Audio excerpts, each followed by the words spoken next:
You know how we told you that it's going to end up in Ukraine? We told you how it's going to end up. It's going to end up the way Vladimir Putin wants it. The Donbass, the eastern part of Ukraine, is going to be either independent or given to Russia. And Ukraine is going to be made to stay neutral, meaning they won't be allowed to join NATO. And that's how we've said that's how it's going to end since the start. What do you want to say, Kurt? So the thing that it could have just been in the beginning. In the beginning, we knew this is how this is going to end in the beginning. And now Joe Biden is agreeing with us. Joe Biden says Ukraine might have to give Russia land in negotiated settlement. That's the headline from the New York Post. So he was asked a question, and this was the question he was asked by a reporter. He didn't say it quite as clearly as that headline makes it sound. He said it a little more vaguely, but you can certainly deduce what this says, that's what he was saying. The question was this: does Ukraine have to cede territory to achieve peace? Which is what we've all known all along. This is what's going to happen. And here is what Biden says. Mr. President, does Ukraine have to cede territory to achieve some peace? You know, you've been always fair with me. From the beginning, I've said, and not everyone's agreed with me, nothing about Ukraine without Ukraine. It's their territory. I'm not going to tell them what they should and shouldn't do. I mean, I will tell them who their prosecutors should be and shouldn't be, and threaten them, and that they have to fire a guy and then hire my kid. But other than that, you remember that? I think you all remember that video of him threatening Ukraine about they had to fire a certain prosecutor, and they did, or else they weren't going to get $1 billion. Anyway, go. Moving on. Do they need to cede territory? But it appears to me that at some point along the line, there's going to have to be a negotiated settlement here. What the? Yes. So I guess he's not saying anymore, we have to overthrow Putin, because that's what he was saying a couple of weeks ago in Poland. He was saying he cannot be allowed to stay in power, and then his staff had to walk it back immediately, and then he got mad that they did that. Did you know this? Yes.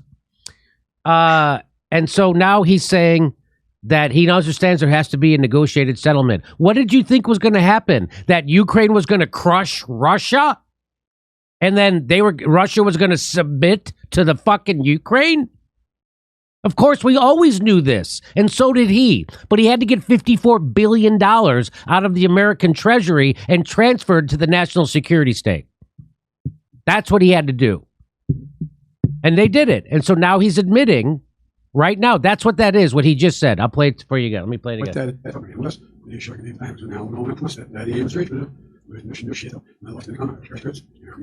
Ukraine without Ukraine. Okay, here we go. Territory. I'm not going to tell them what they should and shouldn't do. But it appears to me that at some point along the line, there's going to have to be a negotiated settlement here. Because that's how wars end. And we always knew this. Every war ends with a negotiated settlement. And we all knew the negotiated settlement was going to end like Putin wanted. So that's him admitting it. The question was, is Ukraine going to have to cede? And he says, we all know there's going to have to be a negotiated settlement. Meaning, yeah, of course. Because, well, and then let's listen to the rest. What that entails, I don't know. I don't think anybody knows at the time. But in the meantime, we're going to continue to put the Ukrainians in a position where they can defend them. That's a strong leader, isn't it? Guy could barely stand up and close a book. You've always been fair with me. So why is that? Why is that super important? Because Boris Johnson, the UK leader, who's also been an impediment to peace in Ukraine, his office was quoted as saying that it has to be a full-out win for Ukraine, and they can't cede any territory. It has to go back to where it was before the invasion, and that's it. So that and so why is that important? Because Joe Biden's his White House communications director, Kate Bedingfield, was asked that question in reference to Boris Johnson's office saying we can't have any land settlement, no cede, no land.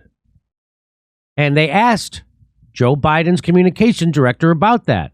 Asked later by Reuters reporter about whether Russia should be allowed to retain control of the Donbass region, she said, again, I'm not going to prejudge where these negotiations ultimately net out. Meaning, yeah, we're open to that. That's what that means. Or else you would say what Boris Johnson said. That was in March 29th. So now here we are in June. And Biden is saying that. So his staff already knew. We all knew. Everybody already knew. If I knew it, Biden staff knew it. If Jackson Hinkle knew it, Biden staff knew it. We all knew how this was going to play out. So they're playing a game, a charade. They are playing a game, and they had to get their $54 billion grift out of the U.S. Treasury and into the pockets of all the people that they have to get it into the pockets of. And that's now they're all saying what you think. What I'm some kind of, I'm not some kind of genius, and I think everybody knows that. But the point of this show is that when a guy like me can see what the truth is, that means the people in power know what the truth is too. And so they've all been lying, and they've all been pushing this fake, phony story, so they can now get $54 billion. They're not going to, that could have fixed homelessness in the United States 3 times over. But that's not, we're run by criminals. And that's not hyperbole. Joe Biden's a criminal. He works for criminals. They're all criminals of the worst and the highest order. So there it is. I think what's really crazy about this story is that just a few days ago, Memorial Day, we saw General Mark Milley go out with Brett Baer, and he was saying, well, Ukraine could still have a decisive victory against Russia in this war, and we're going to continue supporting them. Just a few days ago.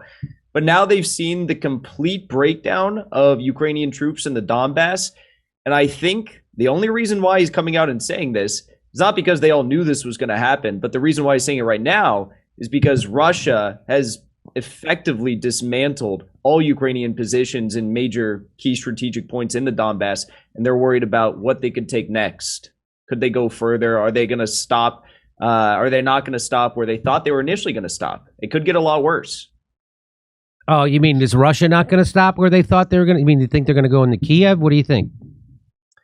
Who knows? I think it depends how Ukraine responds, whether or not they want to go forward with serious negotiations after Russia presumably will take Zaporizhia, Odessa, and Mykolaiv. Those are going to be the next big cities that they try to take after the Donbass. And then from there, they potentially could. It depends how Ukraine responds, though.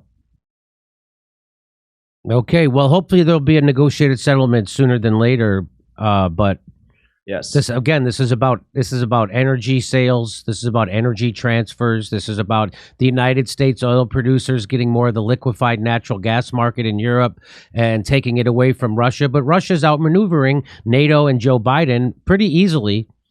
We're the ones with $9 gallon of gas. We're the ones without health care. We're the ones with inflation. And the ruble's stronger than it's ever been. And now they're setting up their own version of the petrodollar as ours goes down the toilet, which is going to lead to an economic catastrophe in the United States. Again, that's happening. That's for real. That's real. And they won't tell you that. And what's coming is worse than what happened in 2008. Just so you know. Anything you'd like to say about this, Jackson, before we go to our next segment?